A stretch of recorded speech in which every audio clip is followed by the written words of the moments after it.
Well, I think that's a good idea. This is some of the kale that I've transplanted. It also had a little bit of hail on there, a few bugs. You've got red Russian kale and also lacinato, Swiss chard, and we have some lettuce over here. And you've got netting on everything. Is this for birds? It's not for birds, it's for deer. Will this little netting keep deer out? Yes. Really? Oh, okay. If you've ever gotten your shoes tangled in it, you'll know what I'm talking about. Oh, I have. Oh, I have. Many times. And actually anything, any animals are gonna be a problem. You know what, let's get the, I'm gonna get some scissors out of here first. Okay.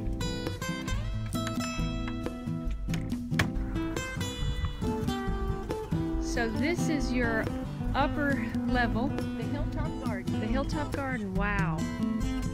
You've got enough space here to grow. And oh, look at that asparagus. Yeah. Oh my goodness. Now are you gonna let all these just go, bush out? We're having some of it I picked already. We're having for dinner, and you can probably pick some right now too. Great. And you were saying that you don't worry about the weeds in between the beds, right? This is some auroch here that's coming up wild. What is that? Auroch. Is that a lettuce? It's like a spinach. Okay. In the corner, rhubarb over there. Oh, I love the wildness of your garden. And if you say to yourself, I'm not going to worry about the weeds, what a load off your mind, huh? Yes, it is. Well, do they blow weed seeds into your beds? Yes, they do, but I just pull them out. Okay. The same thing over there? That looks similar. Oh, wow, that's a lot. Celery, cauliflower, and these three are Brussels. And that's celery, yes. Yeah. These are broccoli, cabbages, and we have some kale over here. This is garlic or redneck garlic, actually, is what it's called. Is it going to have scapes? Yes. Wonderful. Did you build the beds, Paul? Sure, sure. And oh my God. how long did it take you to build the greenhouse? Well, it's a lot of thinking. It's probably a couple months. Only 2 months to build that beautiful Mm-hmm. greenhouse? Wow, you must have gone after it. I had expert advice from my builder here.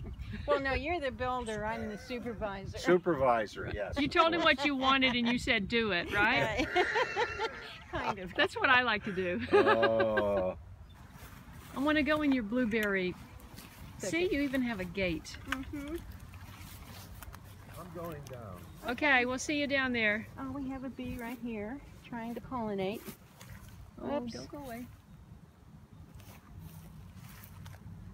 Oh, I wish I had more blueberry. I wish I had more space. I always say that, but I really This is do. a little bee home. I can tell that they have one because it's mudded up somewhat. How do you get a little bee home like that? Is that for the particular kind of bee? It's a mason bee home. Oh, I have a mason bee house, but they've never found it. Maybe I'm not putting it in the right place. She has netting all over the blueberries bushes. Is there a difference between the bins, the compost bins? One that's in current use, and then one that's Maturing? composting, maturing, and so every 3 years you use one. Just table scraps? Don't you have to add like green stuff and dry stuff? And Well, I have also the plants at the end of the year. oh yeah. Let's close it up. Yeah, and it does work to keep the birds out most of the time. Yeah. You have your own insectiary. I love that. So we have the first flowers probably are. This looks like this is honeysuckle. Mm-hmm. And then there's a wild rose in there, and then we have cone flowers, and then we have wild asters. Do you have to reseed it, or is it just all coming up perennial? It's perennials. When you say you inherited a tree, does that mean it was in the ground, or? It was in the ground here when we moved in. Ah. Well, they look very healthy now. Do they produce a lot of apples? Yes, it's just I have to become more adept at organically growing them. So when I saw a picture of this greenhouse on Sher's Facebook page, I said, I have to see that in person.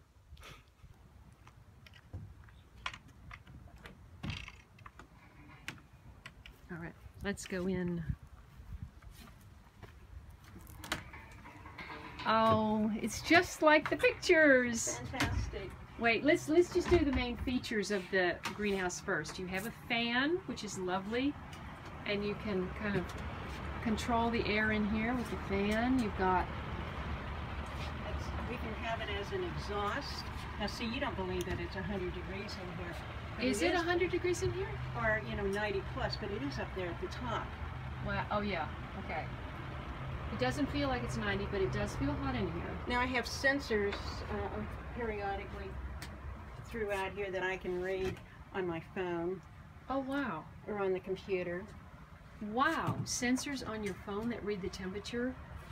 Oh wow. Everything looks so healthy. If you look closely, I do have carrots starting. We can actually eat a couple. Little ones. Pull it out. There we go. That's a real little one. That's a real little one. But at least we can say we ate one of your carrots.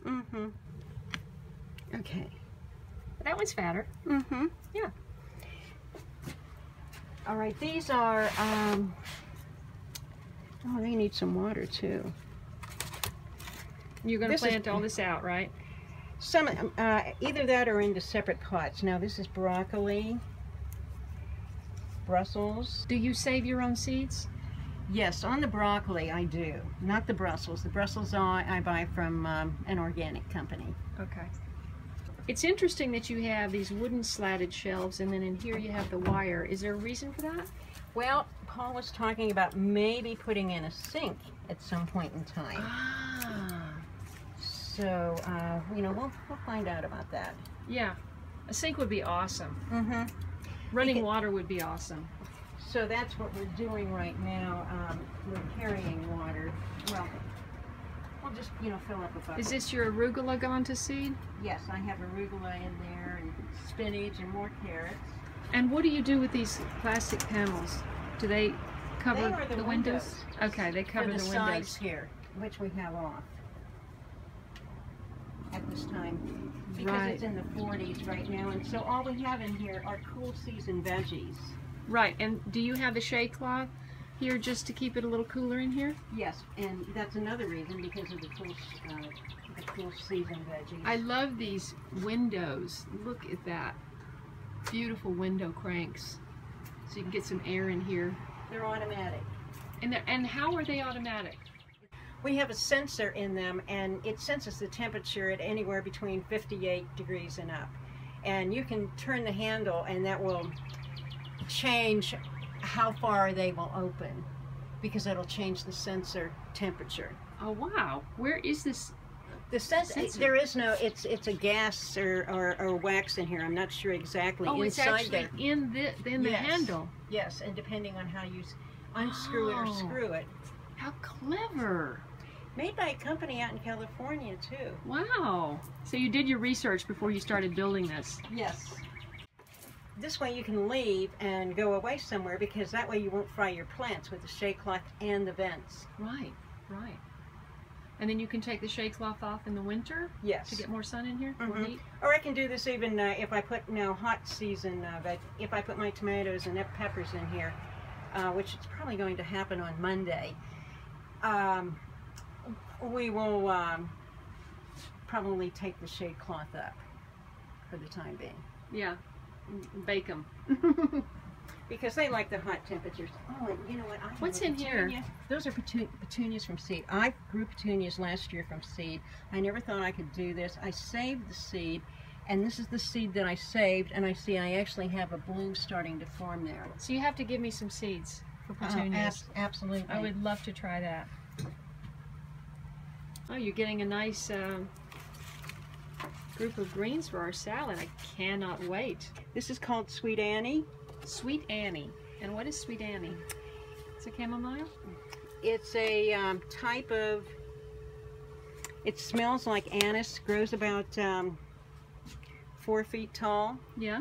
And when you touch it, it's kind of like a basil. It will emit that anise smell. Wow. The other side here we have chamomile growing. Oh, wow. Oh, that smells so good. That's what I mean. I need some of those seeds too. Okay, no problem. I started this last November, and it's finally starting to grow, and I'm finally starting to see a carrot. Paul did a dual purpose here. This is an exhaust in the summer, but in the wintertime, because we have the window closed, it circulates air in here, and also you can turn it around anytime you want. As an exhaust. Mm-hmm. Or give the plants some Movement. Oh man, that is so smart. Now, did you tell him about that, or did he think of it? I wanted an exhaust fan. He came back and said, or he did this, he didn't tell me about it. Came back and said, well, this is what I did. And I said, oh, how cool, you know, because I mean, I never would have thought about it. Coming out of my greenhouse. Can't you just see me? Oh, yes. Greenhouse like this? Mm-hmm. I can picture that.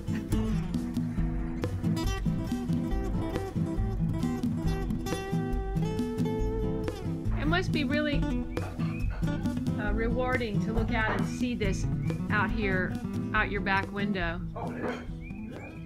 Sher came up, but she saw it on a catalog and said, look, they can get a solar fan.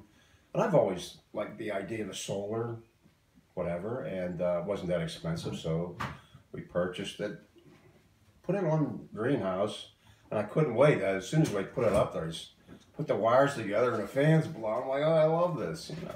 This is the sensor that reads your plants in your greenhouse, and you can sit this in your kitchen and you know how hot it is. That's right. Okay, you can look on your phone and tell how hot it is in your greenhouse. That's right. Wow. And on your computer you can see all of these sensors. Yes. Okay, what all is in here besides the greens that we picked? We also, the purple should be some auroch. And what is this chunky thing? That would be a piece of kale. And, oh, apple. Apple. I thought so, but I thought I'd ask. Okay, so let's try this.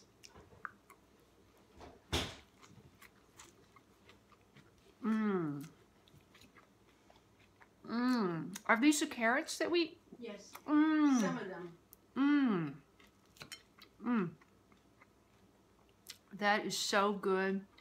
This is the reason to grow your own right there. You see that? Mmm. Last year we went to I guess they were passing a bill. We were trying to protest at The Dark Act. the Dark Act at a senator's office.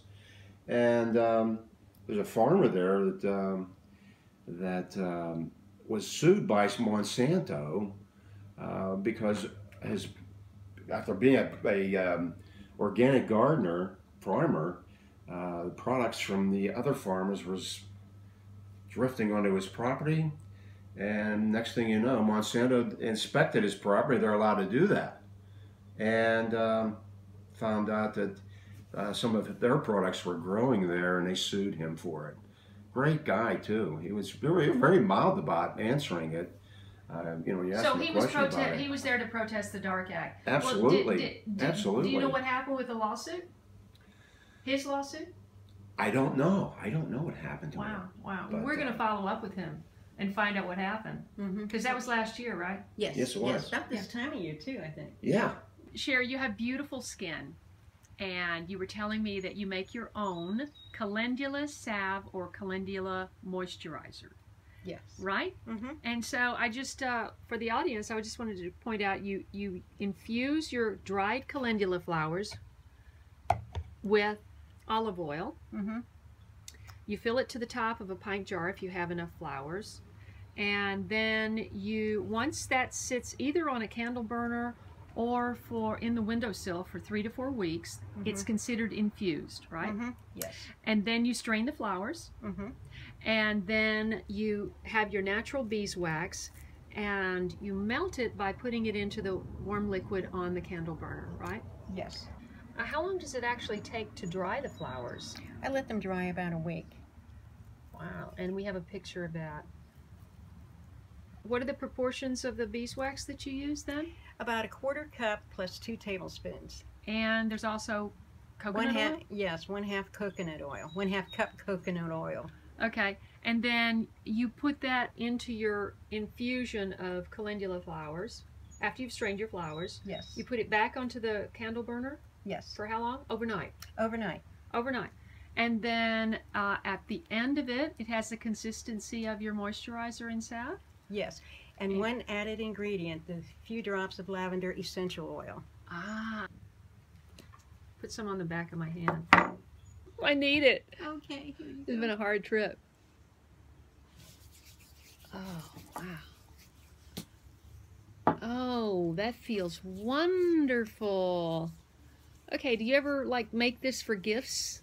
I have, but you know what? I think somebody that lives in California, I think her show's called The Late Bloomer. Okay, I think the late bloomer could definitely use some of this. One thing I always wanted to do when I saw her greenhouse was to sit inside her greenhouse and have a cup of tea. All right. It's been a wonderful day. It's been a great day. It's been a real pleasure meeting you. She just said it's been a real pleasure meeting me. And this is just the beginning of a beautiful friendship. Yes. You're going to see more of Sher Garden on Late Bloomer.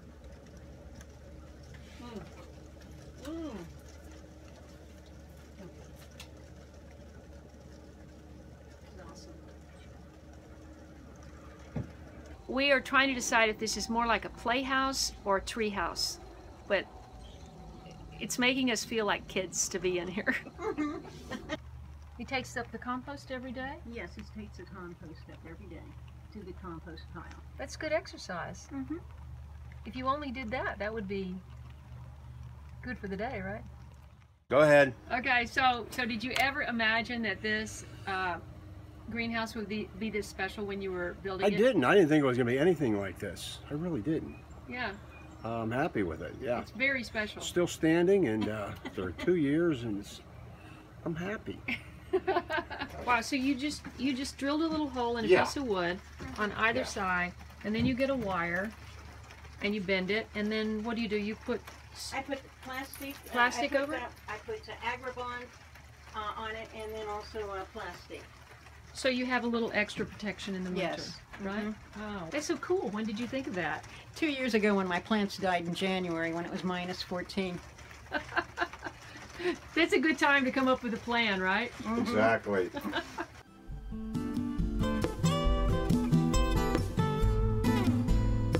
You got a lot of seeds here. You have it all organized by what?